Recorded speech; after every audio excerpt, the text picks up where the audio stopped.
Hello everybody दोस्तों, आप सभी का स्वागत है मेरे यूट्यूब चैनल पर। मेरे यूट्यूब चैनल को सब्सक्राइब करें, वीडियो को लाइक करें, दोस्तों के साथ शेयर कर लें। दोस्तों आज हमारी बुक है भारतीय अर्थव्यवस्था। भारतीय अर्थव्यवस्था बुक में आज हमारा टॉपिक है दोस्तों एस्मा। एस्मा क्या है दोस्तों?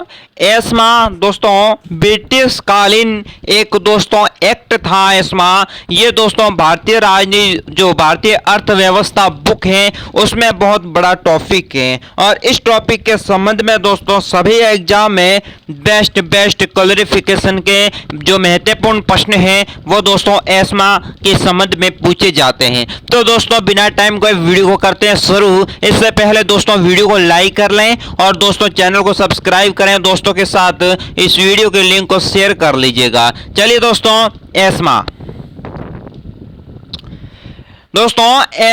एस्मा का पूरा नाम है एसेंशियल सर्विसेज मैन्युफैक्चरिंग एक्ट 1968। या दोस्तों ये एक्ट दोस्तों 1968 या इसे दोस्तों कहते हैं आवश्यक सेवा दोस्तों अनुरक्षण कानून है। एस्मा क्या है? आवश्यक सेवा अनुरक्षण कानून।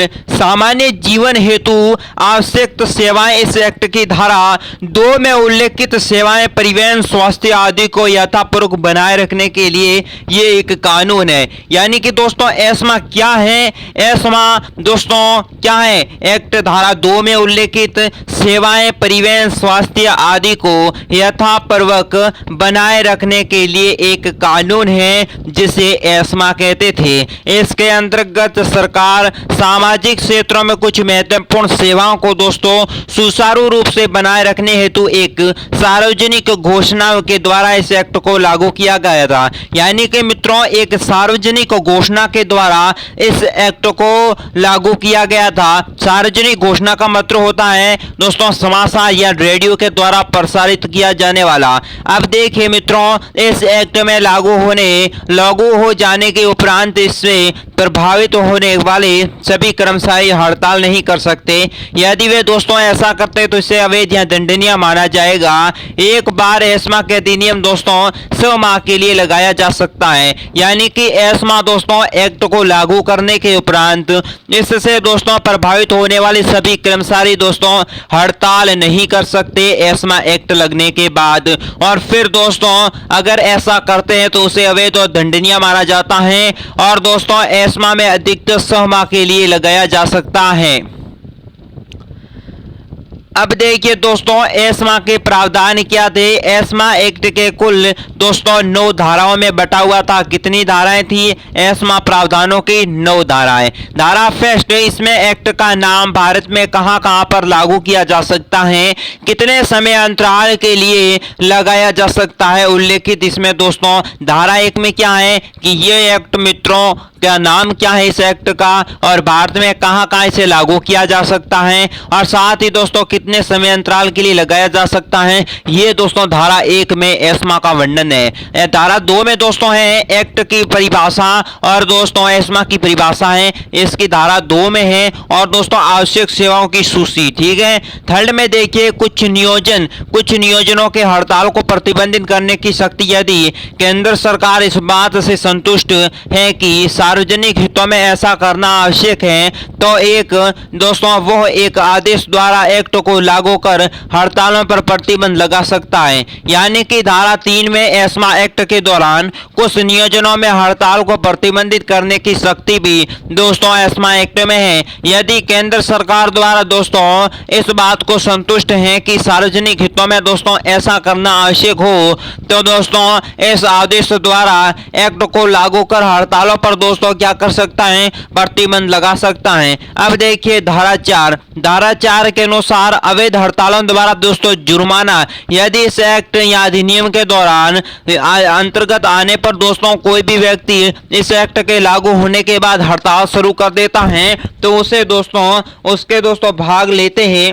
तो दोस्तों 6 माह की कारावास या दोस्तों 200 रुपए का जुर्माना या दोनों से दंडित किया जाता है। ये है धारा 4। अब धारा 5 में हड़ताल है तो उकसाने के लिए दंड, कोई भी व्यक्ति जो अन्य व्यक्तियों को हड़ताल के लिए उकसाता है तो 1 साल का कारावास और 1000 रुपए का जुर्माना, दोनों ही दंडित हैं। ये एस्मा एक्ट की धारा 5 थी।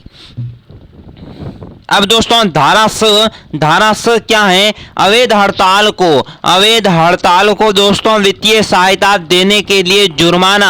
यदि दोस्तों कोई व्यक्ति एस्मा एक्ट के अंतर्गत अवैध हड़तालों को वित्त पोषित करता है दोस्तों, तो उसके अंतर्गत 1 साल का कारावास, 1000 रुपए का जुर्माने या दोनों से दंडित किया जाएगा। ये थी धारा स।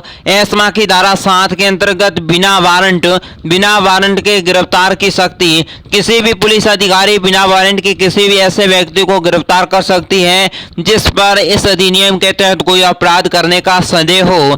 धारा 8 में दोस्तों अन्य कानूनों को रद्द करने की शक्ति अधिनियम की। इस धारा के अंतर्गत यदि अन्य अधिनियम जैसे औद्योगिक विवाद अधिनियम 1946 का टकराव इस अधिनियम की धारा से होता है तो एस्मा एक्ट को प्राथमिकता दोस्तों दी जाएगी। अब देखिए उसकी 90 दोस्तों धारा थी अधिनियम के निरस्त करने की शक्ति। सरकार दोस्तों कभी भी एक एक्ट को निरस्त कर सकती है। इस अधिनियम में निरसन के बावजूद भी उक्त कानूनों के तहत की जाने वाली दोस्तों कार्यवाही को वैध माना जाएगा। अब देखिए विभिन्न राज्यों में एस्मा की स्थिति किस प्रकार के राज्यों में कैसी थी। तो दोस्तों भारत के विभिन्नताओं का देश है। इसमें दोस्तों हर राज्य को अपनी चुनौतियों आवश्यकताओं भी भिन्न थी, जिस कारण दोस्तों एस्मा एक्ट एक केंद्रीय कानून होने के बावजूद दोस्तों इसमें प्रत्येक राज्य को अपने अनुसार बदलाव करने की स्वतंत्रता दी गई थी।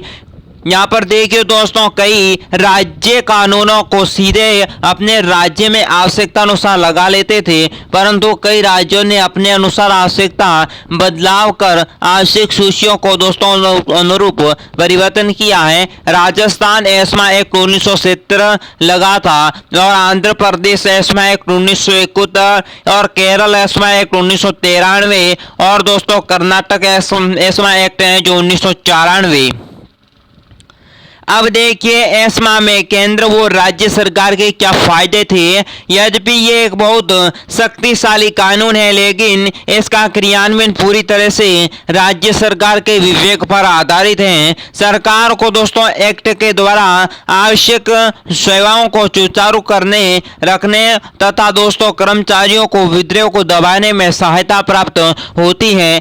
एस्मा एक्ट द्वारा प्रत्येक कर्मचारी को दोस्तों कानून का भय अथवा अनुशासित रहने पर जवाबदेही नहीं रहेगी, जिस कारण दोस्तों विपरीत परिस्थितियों से भी राज्य में आवश्यक सुचारू सेवा कानून कार्य कर रहे हैं। यह राज्य द्वारा एस्मा लागू करने की हालिया विवरण निम्नलिखित थे। कर्नाटक दोस्तों सरकार द्वारा सफाई कर्मचारी पर एस्मा एक्ट लगाया गया था और दिल्ली सरकार द्वारा वर्ष 2016 में स्वास्थ्य विभाग एवं 2019 में बिजली विभाग के कर्मचारियों की हड़ताल को एस्मा एक्ट के दौरान दोस्तों अवैध घोषित किया गया था। उत्तर प्रदेश में दोस्तों सरकार द्वारा इसी वर्ष फरवरी में शिक्षा विभाग की कर्मचारियों पर आगामी माह में आने वाली बोर्ड परीक्षा का हवाला देते हुए एस्मा एक्ट लगाया गया था। और दोस्तों ध्यान रख लेना वर्ष 2018 में हिमाचल प्रदेश में एम्बुलेंस कर्मचारियों की हड़ताल को रोकने के लिए उन पर एस्मा एक्ट का प्रयोग किया गया था। अब दोस्तों एस्मा का निष्कर्ष ये निकलता है कि एस्मा एक्ट आवश्यक सेवाओं या निर्बंध के रूप में चलाने का जरिया है, जिससे प्रतिकूल परिस्थितियों में भी ये सेवाएं प्रभावी न हो एवं आम आदमी को किसी तरह की असुविधा का सामना न करना पड़े, परंतु इसके कारण नकारात्मक पहलू भी है। हाल ही में दिल्ली में डॉक्टरों द्वारा की जा रहे आंदोलन जो मरीज के परिजनों के अभद्र व्यवहार एवं हिंसा के विरुद्ध था, इस एक्ट को दबाने का प्रयास भी दोस्तों किया गया था एस्मा एक्ट के दौरान। तो एस्मा एक्ट का अध्याय हो गया पूरा। नेक्स्ट अध्याय दोस्तों मानव विकास सूचकांक एसडीआई, जिसमें दोस्तों ह्यूमन डेवलपमेंट इंडेक्स पर हम विवरण दोस्तों जो हम इसके विस्तार से पढ़ेंगे नेक्स्ट वीडियो में। आज के वीडियो में बस इतना ही। एस्मा एक्ट का अध्याय यहीं आज समाप्त करते हैं। मुझे दीजिए इजाजत और दोस्तों चैनल को सब्सक्राइब करें, वीडियो को लाइक करें, दोस्तों के साथ शेयर कर लें। अगर एस्मा एक्ट में कुछ आपको तकलीफ लगती है या दोस्तों इसमें कोई पॉइंट छूट चुका है ऐसा आपको लगता है तो कमेंट बॉक्स में जरूर बताएं। वीडियो को दोस्तों अनलाइक न करें। आज के वीडियो में बस इतना ही। भास्कर को दीजिए इजाजत। नमस्कार।